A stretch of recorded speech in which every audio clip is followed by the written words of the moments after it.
अब टर्की में भूकंप के बाद हर तरफ बस तबाही तबाही नजर आ रही है। अब तक 24,000 से ज्यादा लोग अपनी जान गंवा चुके हैं।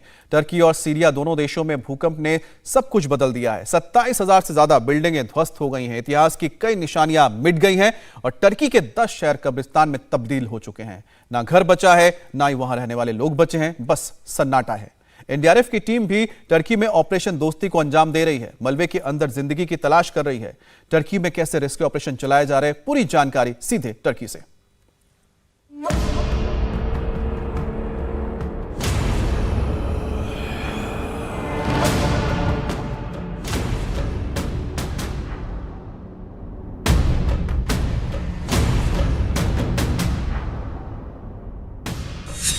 तुर्की का अटांकिया शहर कब्रिस्तान में तब्दील हो गया है। आलीशान मकान जमींदोज हो चुके हैं। ये वो शहर है जिसका इतिहास सिकंदर से जुड़ा है।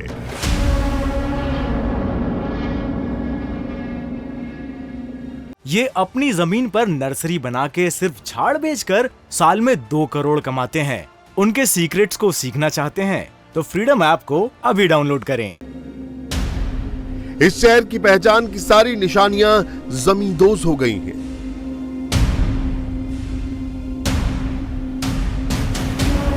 स्ट्रीट लाइट से लेकर छोटे छोटे पार्क, यहां तक कि किंडरगार्टन स्कूल भी अब तबाह हो चुके हैं।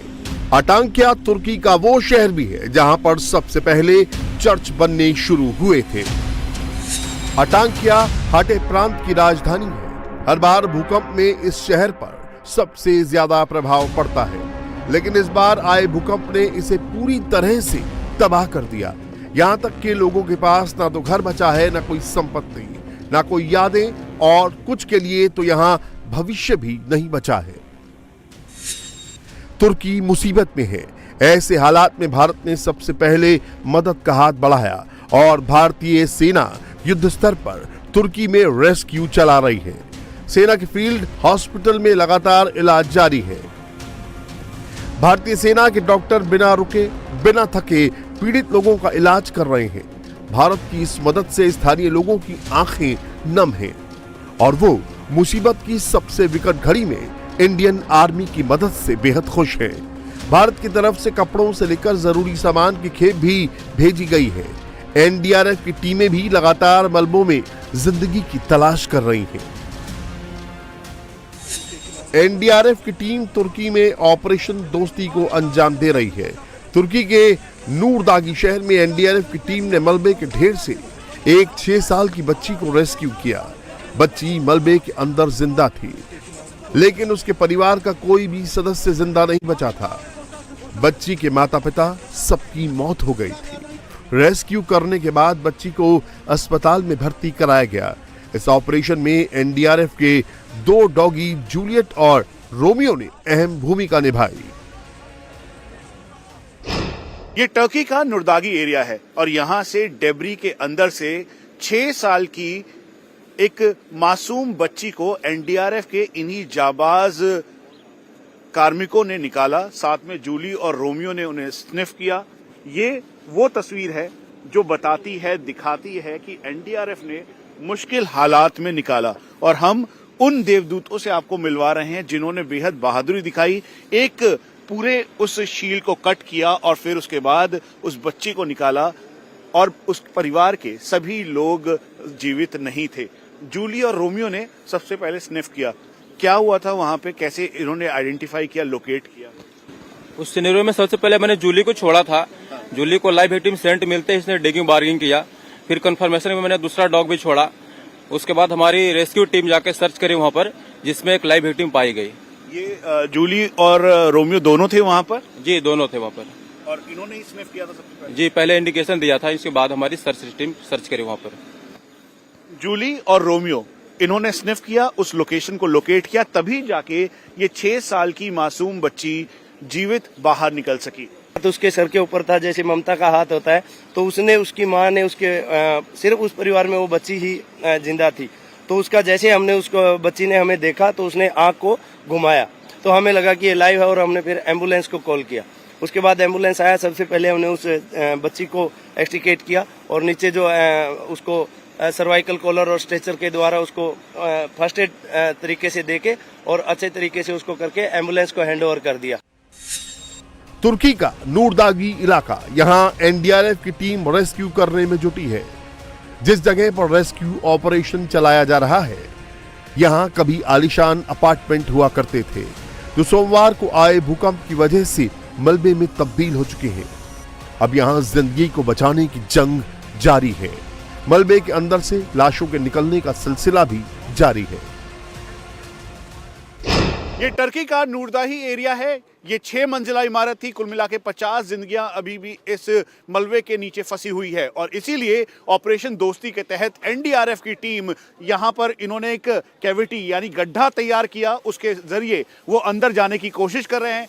एंडोस्कोपिक कैमरे के जरिए वो देख रहे हैं कि क्या इस मलबे के नीचे अभी भी जिंदगियां मुमकिन है या नहीं। उसके अलावा टॉर्च है, अलग अलग इक्विपमेंट्स के जरिए आवाज भी लगा रहे हैं। आप लोग क्या क्या कर रहे हैं आप? हेलिंग सर्च है सर। हेलिंग सर्च है, मतलब कोई विक्टिम है अंदर, हम आवाज देंगे वो रिप्लाई देगा। अगर वो रिप्लाई नहीं दे नहीं पा रहा वो कोई ठोस वस्तु से आवाज करेगा ताकि हम पता लगे वहाँ आदमी विक्टिम है और वो लाइव है। अभी अंदर से कोई आवाज आ रही, कोई हलचल दिख रही है? अभी कोई आवाज नहीं आ रहा। अगर जैसा अभी हम टॉर्च के माध्यम से देखेंगे, अगर नहीं है तो हम तो VLC है, हमारा विक्टिम लोकेटिंग कैमरा है, वो डाल के देखेंगे। अगर उसमें नहीं आएगा तो अपना डॉग के साथ भी हम सर्च करेंगे। ये अभी आवाज लगा रहे हैं आप लोग? अभी हेलिंग सर्च कर रहा है सर। आवाज लगाकर सर्च कर रहे हैं, विक्टिम को लोकेट करने की कोशिश कर रहे हैं, इसीलिए टॉर्च विक्टिम लोकेटिंग कैमरा का इस्तेमाल कर रहे हैं। वहीं दूसरी तरफ एनडीआरएफ की जो दूसरी टीम है उस 6 मंजिला इमारत में एक और कैविटी तैयार कर रही है ताकि उसके जरिए वो जो अंदर 50 बॉडीज हैं उनको देखा जा सके, ये देख सकें कि अंदर कोई जीवित होने की किसी की संभावनाएं है नहीं। इसीलिए अब इस पूरी टर्की में लगातार ऑपरेशन दोस्ती के तहत भारत की जो एनडीआरएफ टीम है वो काम कर रही है, भारतीय सेना। सीरिया में भूकंप की वजह से अब तक करीब 23,000 से ज्यादा लोगों की मौत हो चुकी है। अकेले तुर्की में 20,000 से ज्यादा लोगों की मौत हुई है, जबकि सीरिया में 3,000 लोगों की मौत का आंकड़ा बताया जा रहा है। जानकार बता रहे हैं जिस तरह से लाशों का निकलना जारी है उससे मौतों का आंकड़ा 40,000 के पार भी पहुंच सकता है। तुर्की में हर बीते घंटे के साथ जिंदगी की उम्मीदें कम होती जा रही हैं, लेकिन अब भी मलबे में सांसों की तलाश जारी है। शहर के शहर वीरान पड़े हुए हैं। अकेले तुर्की में ही 20,000 के करीब लोगों की मौत हुई है, जबकि 25,000 से ज्यादा बिल्डिंग जमींदोज हो गई हैं। मलबों के ढेर के अंदर से जिंदगी और लाशें दोनों का निकलना लगातार जारी है। तुर्की के नूरदागी इलाके में ही करीब 2000 अपार्टमेंट ध्वस्त हो गए। अब मलबे में जिंदगी की तलाश जारी है। ये जिंदगी को बचाने की जंग है और ऑपरेशन दोस्ती के तहत इस समय टीम इंडिया 11 यानी देश की एनडीआरएफ यहाँ पर मौजूद है, जो कि अपने विक्टिम लोकेटर कैमरा से चेक कर रही है। लेकिन हम आपको पहले ये बता दें कि इस समय जो स्निफर डॉग था उसने यहाँ पे बार्क किया था। उसके बाद यहाँ पर ऑपरेशन तेज कर दिया गया है ताकि अगर अंदर कोई है तो जल्द से जल्द उसे ढूंढा निकाला जा सके। इस समय एनडीआरएफ की टीम के ऑफिसर्स और जवान पूरी तेजी के साथ टर्की एडमिनिस्ट्रेशन के साथ मिलकर इस पूरे एरिया को चेक कर रहे हैं। ठीक सामने आप देखें तो यहाँ पर एनडीआरएफ के जवान अपने जो विक्टिम लोकेटर कैमरा है उसके ज़रिए अंदर एक नैरो कैविटी के अंदर उसको के ज़रिए उस अपनी मॉनिटर पे स्क्रीन पर इसे देख रहा है। एक बार हम आपको इस बिल्डिंग के बारे में बता दें। ये 6 मंजिला इमारत थी जिसमें करीबन 200 से ज़्यादा लोगों की रिहाइश थी। जैसे ही अर्थक्वेक आया उस दिन सुबह ये पूरी बिल्डिंग कोलैप्स हो गई और बिल्डिंग कोलैप्स होने के बाद अब ये मलबे में तब्दील हो गई है।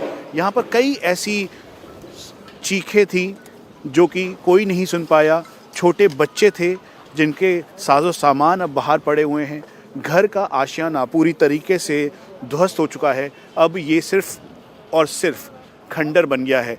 जहाँ पर मेन ड्राइंग रूम था अब वहाँ पर दीवारें तो हैं लेकिन बुरी हालत में टूटी हुई। इसके अलावा चारों तरफ ये टर्की में वो खौफ है जो कि अर्थक्वेक के बाद आया।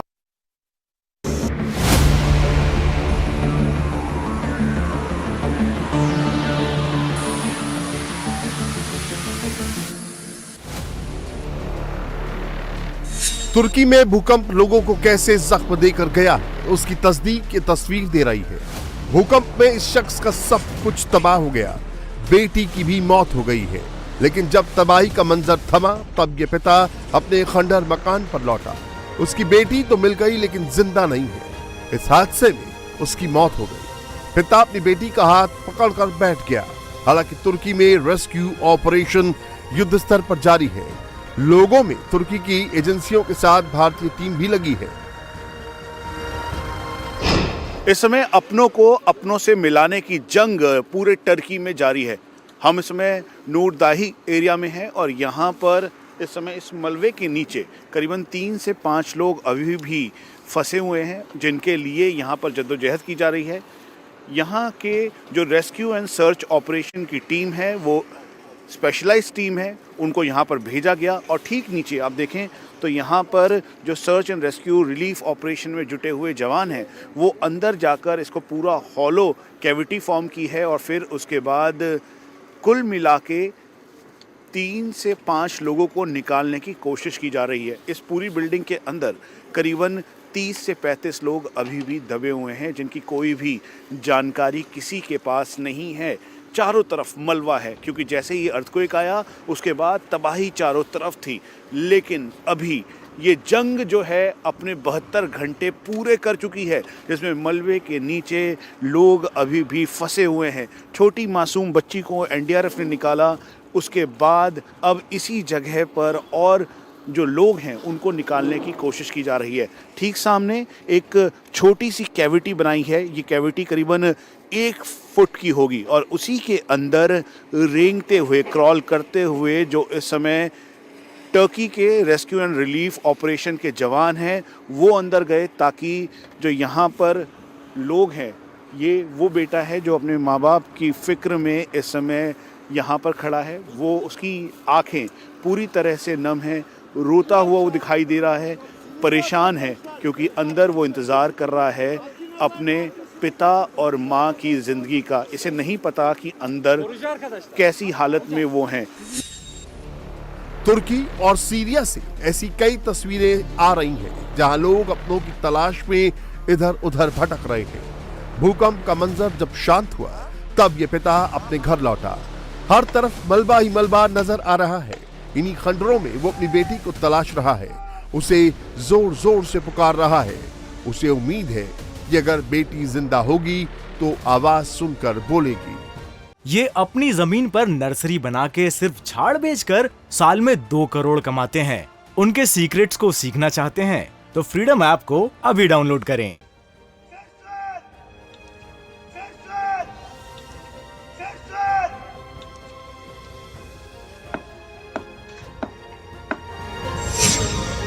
तुर्की के 10 शहरों में भूकंप की वजह से तबाही मची है। अंकारा, कहरामनमारस, डियाबरक्यू, नूरदगी, गाजियाटेप, हताय, माल्या।